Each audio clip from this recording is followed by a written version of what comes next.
कार्यालयले गर्दा पनि हुने कार्यक्रम।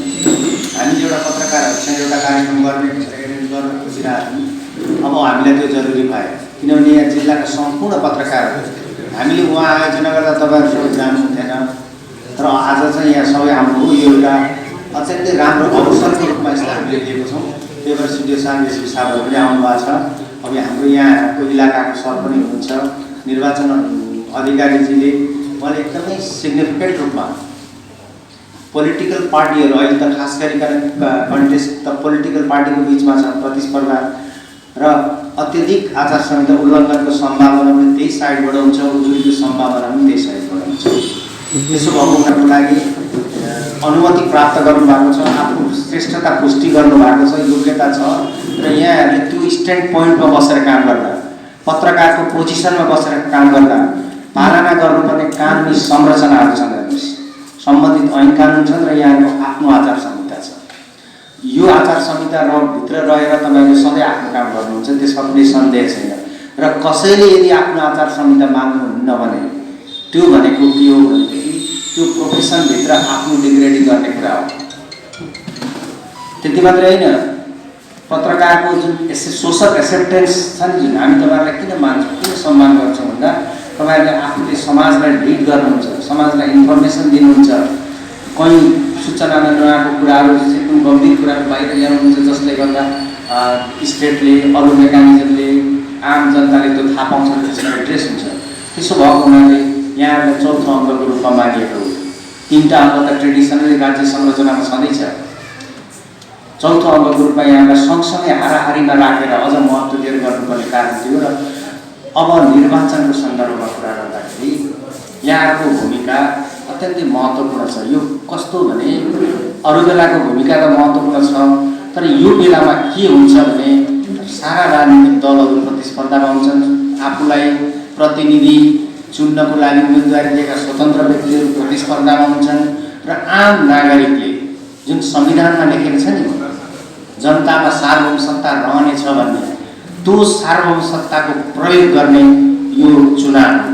त्यसैले यहाँ अघि धेरै कुरा प्रश्न भइसकेको छ कि डेमोक्रेसीको प्राण भनेको नै चुनाव हो, त्यसमा कुनै सन्देह छैन। तर चुनाव चाहिँ वास्तविक अर्थमा चुनाव हुनु पर्यो, स्वच्छ हुनु पर्यो, निष्पक्ष हुनु पर्यो, पारदर्शी हुनु पर्यो र जो मतदाता हो, जो यो देशको सोभरेन पिपुल हो, उसले आफ्नो मत चाहिँ एउटा सुसूचित भएर स्वतन्त्र रूपमा कुनै खालको अनुचित प्रभावमा नपरेर एउटा सुसूचित निर्णय गरेर उसले त्यो मतदान गर्न सक्नु पर्यो, आफ्नो प्रतिनिधि छान्न सक्नु पर्यो। त्यो वातावरण क्रिएट गर्नको लागि उसलाई चाहिने इन्फर्मेसनहरू हुन सक्छन्, त्यो उनीहरूको पार्टी पोलिटिकल पार्टीहरूले आफ्ना कुराहरू राखेका हुन सक्छन्। तपाईँहरूले कुनै एउटा पोलिटिकल पार्टी वा उम्मेदवारलाई फाइदा हुने वा बेफाइदा हुने गरी आफूले कुनै पनि सामग्री प्रकाशित गर्न पाउनुहुन्न। पत्रकार तपाईँहरू पत्रकारको पोजिसनमा हुनुहुन्छ नि त, तपाईँहरू रेस्पोन्सिबल हुनुहुन्छ। जसरी म छु, जसरी सिडिओ साहब हुनुहुन्छ, मेरा पनि पर्सनल राइटहरू छन् नि त, त्यो सबै एक्सटेन्ग्विस भएको छैन। म कुनै ठाउँबाट मतदानै गर्न पाउँदिनँ प्रत्यक्ष नै, मेरो नाम कहीँ छ भनिसकेपछि यो लिबर्टी, अघि उहाँले भन्नुभयो स्वतन्त्रताको कुरा, यो बहुत महत्त्वपूर्ण कुरा भएको छ। जुरिस्प्रुडेन्सियली लिबर्टी र रेस्ट्रिक्सन जहिले पनि कन्फ्लिक्टिङ सिचुएसनमा हुन्छ। हाम्रो देशको संविधान अनुसार जीवनको अधिकार मात्रै निरपेक्ष हो, स्वतन्त्रताको अधिकार सापेक्षितै हो, अरू नै बेला पनि। त्यहाँ हेर्नुहोस् त कति छ, स्वतन्त्रताको अधिकार हुनेछ भन्ने 2 लाइनमा, अनि बाँकी सबै ककबाट जात जाति धर्म विरुद्ध गर्न पाइँदैन, यो गर्न पाइँदैन चाहिँ भनेको कन्डिसनल राइट हो, लिबर्टीको राइट हो। त्यो स्वतन्त्रता भनेको सशर्त अधिकार नै हो, अरू नै बेला पनि। त्यसमा पनि चुनावको बेलामा अब उहाँको पत्रकारको स्वतन्त्रतासँग संविधानको स्वतन्त्रता बाँचिएको, रेस्ट्रिक्सनसँग बाँचिएको भन्ने कुरा गर्नुभयो। तपाईँ पत्रकारको पोजिसनमा भएर तपाईँले गरेको कामले कुनै एउटा उम्मेदवारलाई फाइदा हुनुहुन्छ? हुँदैन नि त। त्यो त मैले गरेको, म निर्वाचन अधिकारी सिडिओ साहबमा सारा सेक्युरिटी लिएर बस्नु भएको छ, उहाँले गरेको कामले कसैलाई फाइदा कसैलाई बेफाइदा हुन्छ? त्यो हुँदैन नि त। चुनावको निष्पक्षतालाई सुनिश्चित गर्नको लागि प्रत्येक पदाधिकारीले प्रत्येक जिम्मेवारी भएको व्यक्तिले आफ्नो कामलाई निष्पक्ष रूपमा गर्नै पर्छ। यदि उसले गर्दैन भने त्यो उसको चाहिँ उसले चाहिँ आफ्नो कर्तव्य पुरा नगरेको हुन्छ। त्यसो भएको हुनाले the same is applicable in respect of journalist. तपाईँहरू उत्तिकै हामी जतिकै जिम्मेवार हुनुहुन्छ। तपाईँहरूको पत्रकार भएर पो तपाईँलाई रोकेको हो त। तपाईँ आम जनता होस् न, तपाईँ मत माग्न हिँड्न सक्नुहुन्छ। अहिले तपाईँ यति बाई यतिको झन्डा लिएर हिँड्न सक्नुहुन्छ। दिएकै छ त सब कुरा। तर म यो हुँ भन्ने अनि एउटालाई फाइदामा बेफाइदामा गर्ने भन्नुपर्दा हाम्रो जिम्मेवारी पुरा गर्दा हामीले आफ्नो दायित्व अन्तर्गत रहेर पुरा गर्नुपर्छ। दायित्वलाई मान्दा कन्स्टिट्युसनले तपाईँलाई कुनै दौरमा प्रचार गर्ने अधिकार दिएको रहेछ भने त्यो तपाईँले त्याग गरेको हो नि त। फेरि त्यो त्याग गरेको हो नि त। तपाईँ यो प्रोफेसनमा बसेर प्रोफेसनल हुनु पऱ्यो नि। त्यस कारण तपाईँहरूको भूमिकालाई यहाँनिर त्यो कन्फ्लिक्ट यो लिबर्टीलाई कन्फ्लिक्ट गरेर भन्ने कुरा होइन। हामीले हाम्रो दायित्व पुरा गर्ने सेन्समा मात्र यो कुरा आएको हो। त्यसैले स्वतन्त्रता र रेस्ट्रिक्सन यहाँ बाँचेको अवस्था मैले देख्दिनँ। एउटा त्यो कुरा छ। अब यसमा धेरै लामो भन्दिनँ किनभने तपाईँहरूले बुझिहाल्नु भयो, बुझ्नुहुन्छ भन्ने विश्वास पनि छ मलाई, किनभने यो लेभलमा यति सिन्सियरली तपाईँहरू यहाँ बस्नु भएको छ।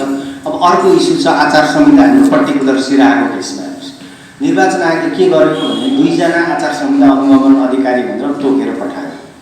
आचार संहिताको बारेमा हामीले पोलिटिकल पार्टीहरूलाई हाम्रो कार्यालय स्थापना हुने बित्तिकै निर्वाचन अधिकृत कार्यालय भनेको स्थापना हुने बित्तिकै उहाँहरूलाई ल्याएर हामीले उहाँले प्रेजेन्टेसन गर्नुभएको छ 2 घण्टाको। पत्रकारहरूलाई बोलाएर हामीले उहाँहरूसँग छलफल गऱ्यौँ। तपाईँ यतिको सङ्ख्यामा हुनुहुन्थेन, तर यहाँ भएको केही साथीहरू त्यहाँ हुनुहुन्थ्यो। उहाँहरूलाई पनि हामीले भन्यौँ। हामी कहाँ केही उजुरीहरू पनि आयो। त्यो उजुरीले हामीले पनि एड्रेस गऱ्यौँ र जुन कुरा हामीले एड्रेस गर्दाखेरि भएन त्यो कुरालाई हामीले लेखेर निर्वाचन आयोगमा पठायौँ। निर्वाचन आयोगले स्पष्टीकरण पनि सोधिएको छ। यहाँ यो 4 नम्बर क्षेत्रको 3 नम्बर क्षेत्रको एकजना उम्मेदवार त्यो पनि छ। र उहाँ एसपी साहबहरू र 2 जना हाम्रो अनुगमन अधिकारीहरूले गाडीमा ती जति बेरसम्म त्यो झन्डा राख्न पाइँदैन थियो नि, अवधि सुरु हुनुभन्दा 4 गतेभन्दा अगाडि उहाँले त्यो थुपारेर लगेर राखेको स्टोरमा छ अहिले पनि, गर्दै नगरेको होइन। तर कुरा के हुन्छ भने जति हामी सकेसम्म हामी त्यो कन्ट्रोल गरिरहेका छौँ, तर गर्दा गर्दै पनि ब्रेक चाहिँ हुन्छ। तपाईँले कानुन ब्रेक भएको देख्नु भएको छैन। कानुन के का लागि बनाएको? पालना गर्न हो नि त। समाजमा पनि ब्रिज हुन्छ, अरू बेला पनि ब्रिज हुन्छ कि त्यो नेचर त्यस्तो छ। त्यसलाई त सकेसम्म हामीले पालना गराउने हो। यदि कसैले ब्रिज गर्छ भने त्यो त्यही कानुनले व्यवस्था गरेको उम्मेदवारलाई सजाय गर्ने हो कि जरिमाना गर्ने हो कि उम्मेदवारीलाई उसको खारेजी गर्ने हो कि त्यो प्रक्रियाहरू छ। त्यसमा हामी गएको छौँ।